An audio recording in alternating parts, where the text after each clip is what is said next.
السلام علیکم ورحمۃ اللہ وبرکاتہ۔ فقیر کو 5 قسم کی شرافت حاصل ہوتی ہے۔ اول یہ کہ نماز یا صدقہ وغیرہ اعمال میں اس کا اجر و ثواب غنی سے بڑھا ہوا ہوتا ہے۔ دوسری یہ کہ اسے جب کسی شے کی ضرورت اور خواہش ہوتی ہے اور وہ اسے نہ پا سکے تو اس کے لیے اجر لکھ دیا جاتا ہے۔ تیسری یہ کہ وہ جنت میں پہلے جائیں گے۔ چوتھی یہ کہ ان کا حساب آخرت میں قلیل ہوگا۔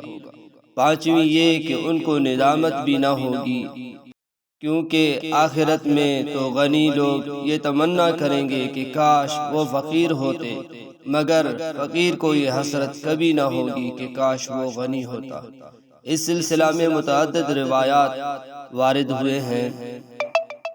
اس لیے میرے محترم بھائیو دوستو، غریب لوگ اپنے غربت میں پریشان نہ ہوں، اللہ سے مانگتے رہیں، اللہ سے حلال روزی کی طلب رکھیں، لیکن اس پہ پریشان نہ ہوں کہ وہ ہمارا کیا بنے گا۔ اب آگے آپ سنیں، قیامت کے دن فقراء کو سفارش کی اجازت دی جائے گی۔ جو غریب ہیں، فقیر لوگ ہیں، ان کے لیے کتنے اعزاز ہیں۔